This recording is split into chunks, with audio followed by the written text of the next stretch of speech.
तो सबसे पहले हम लोग आते हैं आज के एजेंडा में। एजेंडा क्या है? आज हम लोग जो जो सीखेंगे उसमें पहला है कि इंट्रोडक्शन ऑफ प्रोग्रामिंग। उसके बाद जो हम लोग जानेंगे प्रोसीड्यूर ओरिएंटेड प्रोग्रामिंग।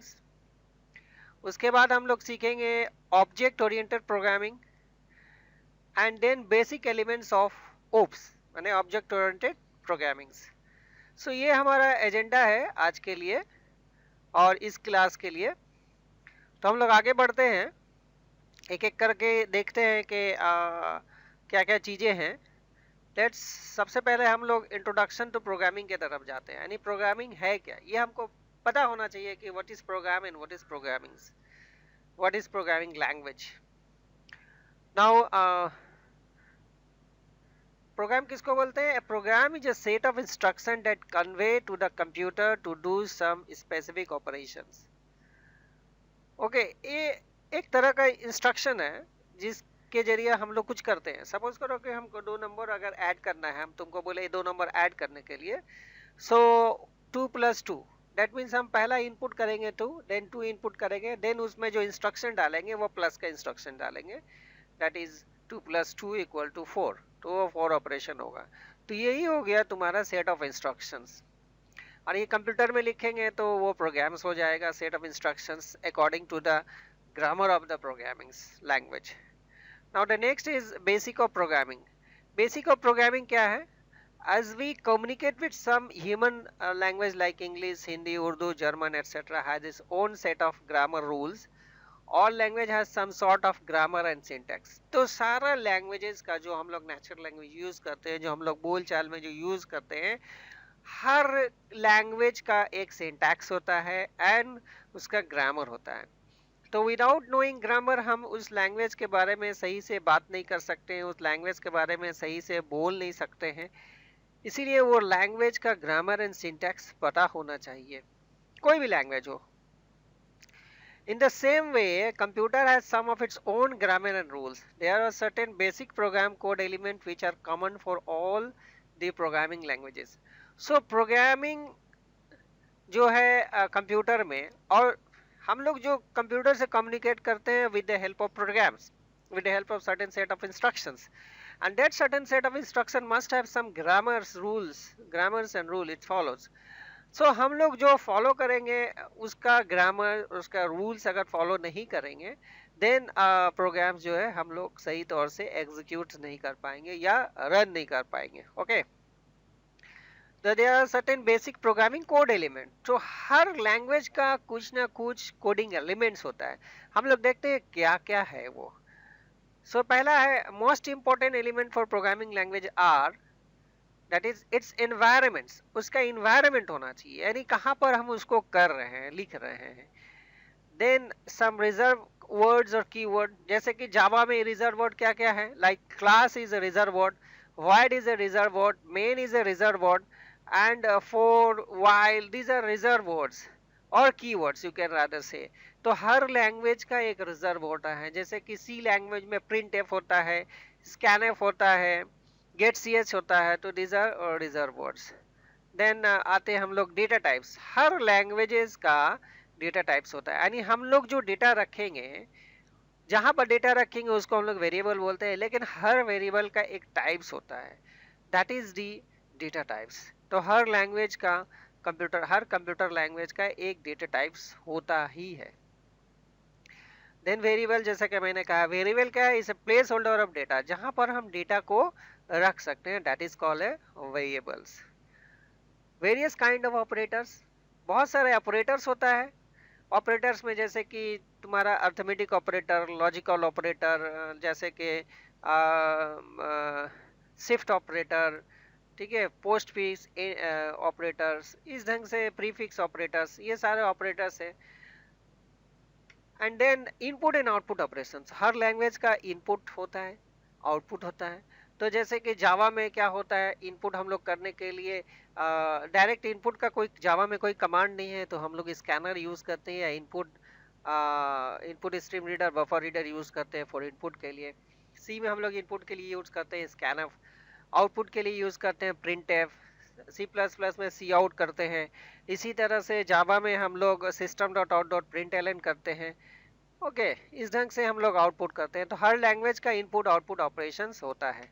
देन आता है conditional, conditional such as if else if, ये सारा चीज हर लैंग्वेजेस में होता है चेकिंग के लिए। देन उसके बाद लूप्स होता है। लूप्स क्या है? ये रिपीटेशंस ऑफ वर्क होता है।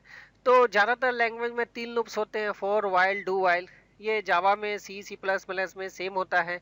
इसी तरह से जैसे बेसिक लैंग्वेज जो GW बेसिक था या क्विक बेसिक था, उसमें भी 4 लूप होता है, 4 नेक्स्ट होता है वहाँ पर वाइल्ड वेंड होता है। तो इस ढंग से डिफरेंस लूप्स होते हैं, हर लैंग्वेजेस में लूप्स होते हैं। Then numbers, characters and arrays. तो हम लोग जो नंबर इनपुट कर सकते हैं या कैरेक्टर इनपुट करते हैं या एरे इनपुट करते हैं, तो ये सारा चीज जो है एक लैंग्वेजेस में होना जरूरी है। देन मेथड्स और फंक्शंस। तो हम लोग जैसे कि सी या सी प्लस प्लस में एक ग्रुप ऑफ कोड को फंक्शन बोलते हैं, एंड उसी तरह से ऑब्जेक्ट ओरिएंटेड जो लैंग्वेज होता है उस चीज को हम मेथड्स बोलते हैं। तो ये जो बेसिक्स प्रोग्रामिंग एक है, ये सारा बेसिक्स के जो एलिमेंट्स है हमने बताया। अब हम लोग समझते हैं कि प्रोसीडियर ओरिएंटेड प्रोग्रामिंग क्या है। ओके, तो प्रोसीडियर ओरिएंटेड प्रोग्रामिंग जो है, पहले डेफिनेशन समझते हैं, उसके बाद इसका बारे में चर्चा करते हैं। It is a programming model which is drive from structure programming based upon the concept of calling procedure. The other name of procedure are routines, subroutines, and or functions simply consist of a series of computational steps to be carried out. तो इसके example में है C, Fortran, Pascal, COBOL. All these languages are of procedure oriented language. Now procedure oriented language में इसमें हम लोग क्या करते हैं? प्रोसीडियर डिफाइन करते हैं, ईच एंड एवरी स्टेप में प्रोसीडियर डिफाइन करते हैं, एंड विद दैट प्रोसीडियर इसको हम लोग यूज करते हैं। But in procedure language there are certain drawbacks. वो ड्रॉबैक्स जो है जिसके वजह से ही हम लोग ऑब्जेक्ट ओरिएंटेड प्रोग्रामिंग यूज करते हैं, वो ड्रॉबैक क्या है आओ हम लोग देखते हैं कि ड्रॉबैक है क्या करके है, क्या क्या चीज ड्रॉबैक्स है। ओके, जो सबसे पहला ड्रॉबैक्स है वो एम्फेसाइज ऑन फंक्शन, यानी प्रोसीडियर ओरिएंटेड में फंक्शन के ऊपर ज्यादा एम्फेसिस है। Inability to reuse code through the programmes.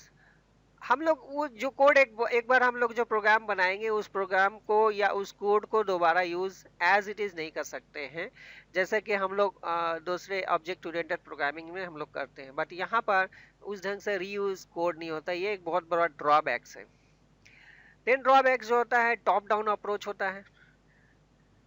उसके बाद जो होता है, adding new data and function is not easy.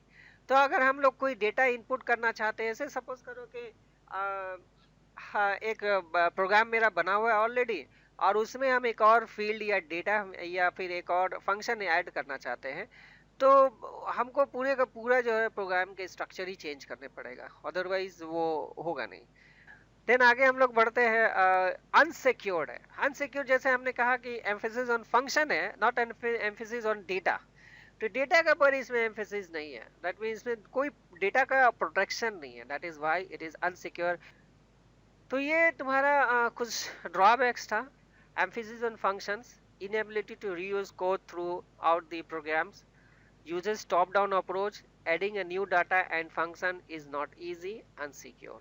So ये और भी बहुत सारे इसमें ड्रॉबैक्स है, but these are major drawbacks जिसके वजह से जो है प्रोसीडियर ओरिएंटेड लैंग्वेज हम रियल लाइफ में यूज करना थोड़ा सा मुश्किल हो जाता है। इसलिए कि अगर हम बहुत बड़ा प्रोजेक्ट को अगर हम एग्जीक्यूट करना चाहते हैं या बहुत बड़ा प्रोजेक्ट अगर मेंटेन करना चाहते हैं, जैसे कि मान लो कि अलग अलग डेटाबेस अगर हम मेंटेन करना चाहते हैं, तो इसमें पॉसिबिलिटी बहुत कम है या नहीं है।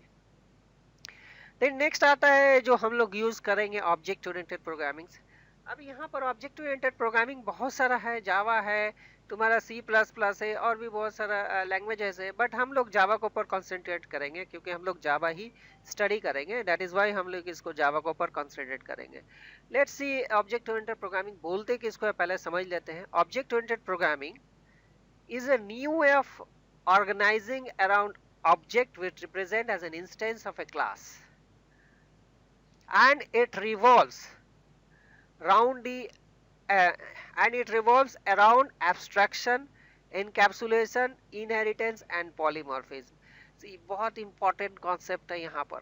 Abstraction, encapsulation, inheritance and Java program can not harm order system दस मेकिंग इट सिक्योर। दूसरे सिस्टम को हार्म नहीं कर सकता। क्यों नहीं हार्म कर सकता? इसलिए कि ये एक सिक्योर इन्वायरमेंट में रन करता है, जिसको बोलते हैं JVM। Java program can be run or on any platform. Java program can be run on any platform. Means के हम इसको एक बार जब कंपाइल कर देंगे, उसको अलग अलग एनवायरनमेंट में या अलग अलग प्लेटफॉर्म में उसको रन कर सकते हैं। देन आता है Java program both compile and interpreted. ये कंपाइल्ड भी है एंड इंटरप्रेटेड है। तो हम लोग सबसे पहले कंपाइल करते हैं जावा प्रोग्राम्स को एंड देन इंटरप्रेट करते हैं। कंपाइल करने के बाद मेरा बाइट कोड बनता है एंड देन उसको इंटरप्रेट कहाँ पर करते हैं? JVM के अंदर में, जावा वर्चुअल मशीन। अभी हम लोग थोड़ी देर में उसको देखते हैं क्या चीज है। देन आता है Java provides integrated support for multi threading program. It can handle many task simultaneously. Then Java was design with distributed environment. Distributed environment का मतलब हम अलग अलग जगह डिस्ट्रीब्यूट कर दे रहे प्रोग्राम्स को। Okay, Java has a strong memory allocation and automatic garbage collection mechanism. Java uses 16-bit Unicode instead of 8-bit ASCII code. देखो 8-bit ASCII कोड में प्रॉब्लम क्या था कि उसमें मैक्सिमम 256 तक हम लोग किसी भी चीज़ के इनकोडिंग कर सकते थे, बट 16-बिट में क्या है 65,000 तक कर सकते हैं यूनिकोड। मैंने बताया था कि 16-बिट का मतलब 2 बाइट्स यानी 10 to the power 0 to 15। Okay, and ये memory strong memory allocation and automatic garbage collection. मतलब जब मेरा कोई जो ऑब्जेक्ट का जरूरत नहीं पड़ेगा तो वो ऑटोमेटिक उसको क्लियर कर देगा या डिलीट कर देगा उस ऑब्जेक्ट को। तो ये हो गया। मैं फिर से एक बार दोहरा देता हूँ। What are the basic features of Java? Number 1, Java is an object oriented language. Number 2, Java is easy to write and more readable and eye-catching. Java program cannot harm order system, thus making it secure. Java program can be run on any platform. Java program both compile and interpreted. Java provide integrated support for multi-threading program. It can handle many tasks simultaneously. Java was designed with distributed environments.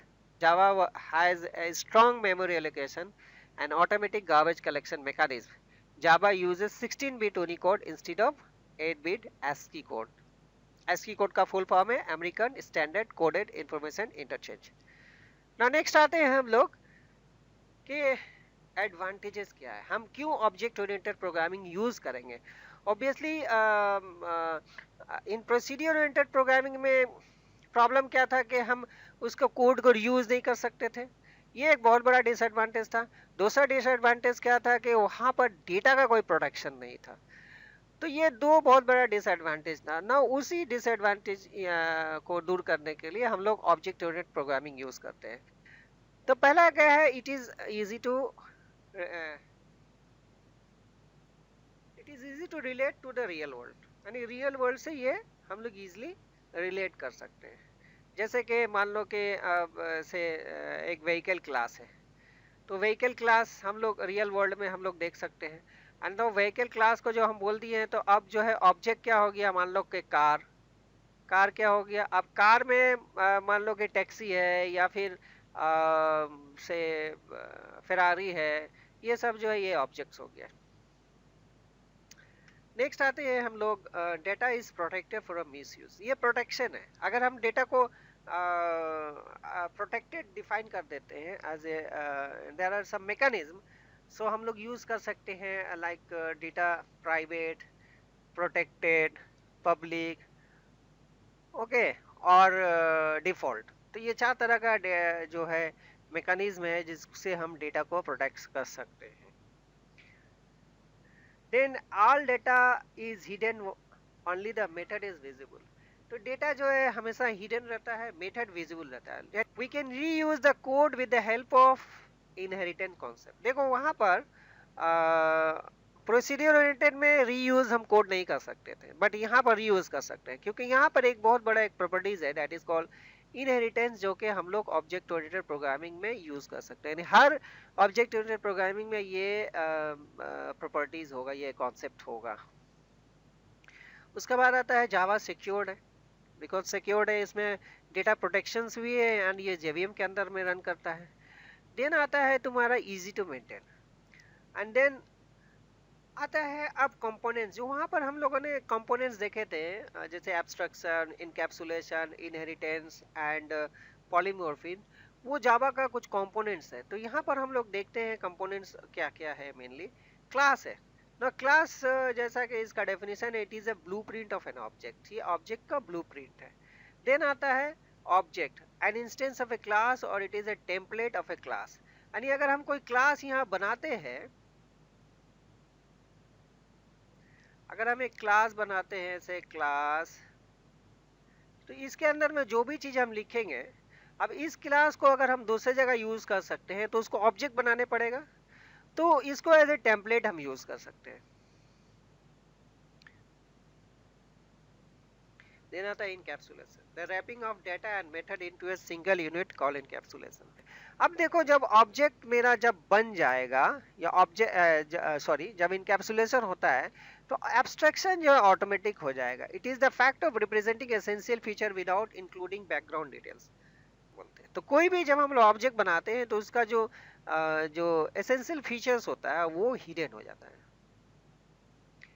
Now polymorphism. Polymorphism refer to a programming language ability to process object differently depending on their data types or class।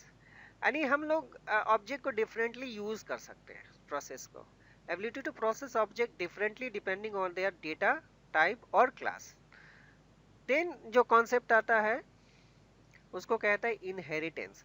Inheritance is the process by which object-oriented of one class acquired the properties of objects of another class। तो एक class, मान लो कि ये class मेरा ABC है, अब इस ABC को हम दूसरे जगह अगर हम एक्सेस करना चाहेंगे तो यहाँ पर हम लोग लिखेंगे क्लास। अब एक्स वाई डेज को यहाँ पर इस क्लास को अगर हम इसके अंदर में करेंगे तो यहाँ लिखेंगे एक्सटेंड्स एबीसी। तो अब देखो कि एबीसी के अंदर में जितना भी मेरा डेटा होगा या मेथड्स होगा वो सारा का सारा जो है वो कहाँ पर आ गया, मेरा एक्स वाई जेड क्लास में आ गया। तो इसी को बोलते हैं इनहेरिटेंस। तो ये एबीसी को इनहेरिट किया, तो यहाँ एक्स वाई जेड क्या हो गया, चाइल्ड क्लास, एंड एबीसी क्या हो गया। तो नेक्स्ट आगे बढ़ते हैं इनहेरिटेंस का। अच्छा, इनहेरिटेंस यहाँ समझा रहे थे, तो बेसिकली इनहेरिटेंस में क्या हो गया, X Y Z child class हो गया, एंड एबीसी जो हो गया ये तुम्हारा पेरेंट क्लास हो गया। तो जो भी पेरेंट क्लास के अंदर में जो कुछ भी होगा वो सारा का सारा चाइल्ड क्लास में आ जाएगा। ओके, देन हम लोग आते हैं, देखो अब जो है कि जावा इज प्लेटफॉर्म इंडिपेंडेंट। हम लोग बोलते हैं जावा इज प्लेटफॉर्म इंडिपेंडेंट, तो ये प्लेटफॉर्म इंडिपेंडेंट क्या है, एक एक करके हम लोग समझते हैं। तो सबसे पहले जो प्रोग्राम्स हम लोग लिखेंगे उसको हम लोग कंपाइल करते हैं। कंपाइल करने के बाद वो बाइट कोड बनता है। से सपोज करो कि यहाँ पर हम एक फाइल बनाते हैं, तो जब इसको हम कंपाइल करेंगे तो ये क्या बन जाएगा, एबीसी डॉट क्लास फाइल बनेगा।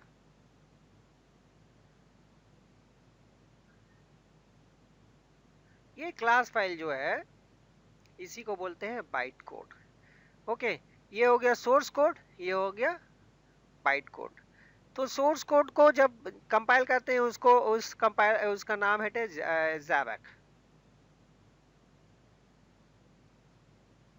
जैवैक से कंपाइल करते हैं। ओके, तो वो बाइट कोड बन जाता है। देन वो बाइट कोड जो है वो हर प्लेटफॉर्म के लिए सेम होता है। अब देखो कि हम रन कहाँ पर करेंगे, अब रन कैसे करेंगे, जावा इंटरप्रेटर का जरिए। जावा इंटरप्रेटर क्या है, एक्चुअली यही जेवीएम है। अगर मान लो कि मेरा एक सिस्टम है, विंडोज सिस्टम है, तो ये जो मेरा जो बाइट कोड बना है, ये बाइट कोड हमने बनाया है यहाँ पर आराम से रन करेगा, क्योंकि इसके ऊपर यहाँ पर जेवीएम के अंदर में विंडो बेस्ड जेवीएम होना चाहिए। सॉरी, इस विंडो 10 के अंदर जेवीएम जो है विंडो 10 का होना चाहिए। देन हम लोग आते हैं कि अगर वही कोड जो हम लोग ने कंपाइल किया abc डॉट क्लास फाइल, तो यह मैकिन्टॉश में भी आराम से उसको रन कर सकते हैं, प्रोवाइडेड के इसमें भी JVM इंस्टॉल्ड हो। देन हम लोग सोलारिस में भी कर सकते हैं, तो अलग अलग सिस्टम से। उसके बाद हम लोग विंडो विस्टा में भी कर सकते हैं, लिनक्स में कर सकते हैं, और भी बहुत सारा OS है जिसमें हम लोग उस बाइट कोड को रन कर सकते हैं। तो यहाँ पर क्या हो गया, प्लेटफॉर्म इंडिपेंडेंट क्यों है? once it is compiled it become bytecode, and that bytecode run in different system. okay, so but different system में रन क्यों करेगा? जब इसलिए कि उसके अंदर में JVM होगा। अगर JVM होगा अलग अलग सिस्टम में, तो वहां पर वो जो है जावा बाइट कोड रन करेगा। ओके, तो इसीलिए हम इसको बोलते हैं write once run anywhere, write once run anywhere, वारा। ठीक है, तो हम लोग एक बार राइट करेंगे एंड हर जगह इसको रन कर सकते हैं। तो अब देखो कि JVM का थोड़ा सा आर्किटेक्चर हम लोग समझते हैं कि JVM आर्किटेक्चर कैसे काम करता है। एक्चुअली JVM जो है इसका आर्किटेक्चर बहुत ज़्यादा है, हम लोग जस्ट सिंपल में समझते हैं। Java Virtual Machine is a piece of software which interprets Java bytecode for a particular platform, or we can say a JVM is a program that behaves like a computer. Okay, so ये behave like a computer, तो computer का तरह behave करता है, इसीलिए इसको machine बोलते हैं, जावा वर्चुअल मशीन्स। मतलब मेरा मेमोरी है, इस मेमोरी के अंदर में ही वो JVM जो है रन करता है, JVM के अंदर में प्रोग्राम रन करता है। तो यहाँ पर एक जो है ग्राफिक के हिसाब से समझाया गया है। यू सी हियर कि जावा सोर्स कोड है hello.java, when we compile with javac, यहाँ पर जावा सोर्स कोड है, जावैक कंपाइलर है। तो जावैक एक कंपाइलर है, जब हम लोग कंपाइल कर लेते हैं जावैक से, तो ये जो सोर्स फाइल है क्या बन जा रहा है? hello.class file. अभी मैंने दिखाया था abc.java एंड देन वो बन जाता है abc.class फाइल। तो यहाँ पर hello.java से hello.class फाइल बन जा रहा है। तो ये हो गया बाइट कोड। अब ये बाइट कोड जो है देखो इंडिया का JVM में रन करेगा, JVM फॉर मैक OS के अंदर में रन करेगा, JVM फॉर यूनिक्स के अंदर में ये रन करेगा। यानी क्या होता है कि जब सबसे पहले होता है यहाँ के क्लास जो है वो लोड होगा क्लास लोडर में।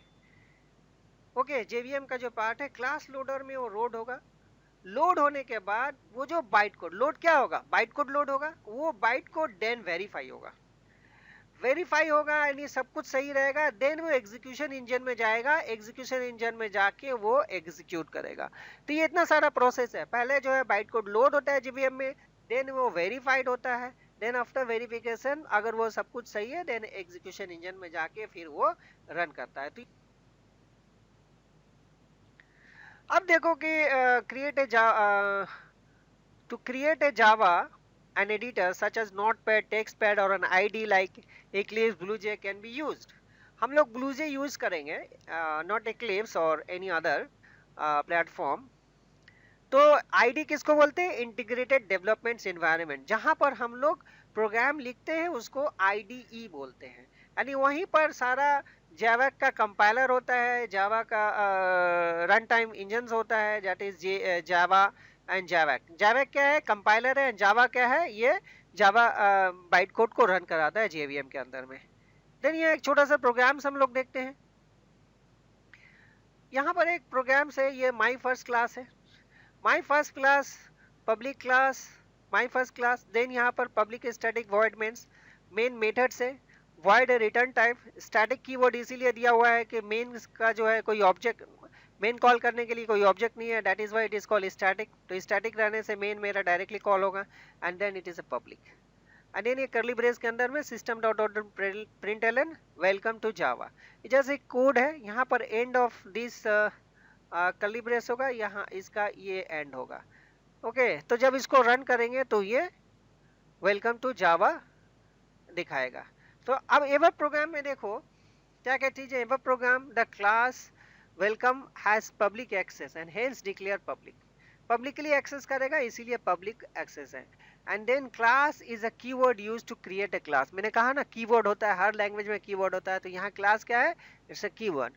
देन जो नेक्स्ट आता है, for running stand alone program main method is needed which has a signature similar to the one define in the ever programs. यानी जैसे हम लोग ऊपर डिफाइन किए, यही सिग्नेचर है इसका। सो इसी ढंग से हम लोग जावा का प्रोग्राम रन करते हैं। Then main method takes an array of string as an argument. The name of the array can be anything. तो यहाँ पर देखो कि यहाँ पर ये array as an array use हुआ है। इसको हम बाद में तुमको एक्सप्लेन कर देंगे कि कैसे यूज करते हैं इस चीज को, बट राइट नाउ अभी इसका जरूरत नहीं है। बट ये ही सिंटैक्स है, इस सिंटैक्स में ये पूरा स्ट्रक्चर को लिखना जरूरी है, ओके, जावा प्रोग्राम रन करने के लिए। Then to display the output, pass the string as an argument to the method system dot out dot println। System यहाँ पर कैपिटल होगा, ओके, बिकॉज सिस्टम जो है वो क्लास का नाम है, एंड जावा का कन्वेंशन है क्लास हमेशा कैपिटल होता है। से यहाँ पर माई फर्स्ट क्लास, यहाँ पर देखो सिस्टम का एस है फर्स्ट, कैपिटल है। सो हर क्लास का जो है स्टार्टिंग जो कैरेक्टर होगा वो कैपिटल होगा। This is the Java conventions.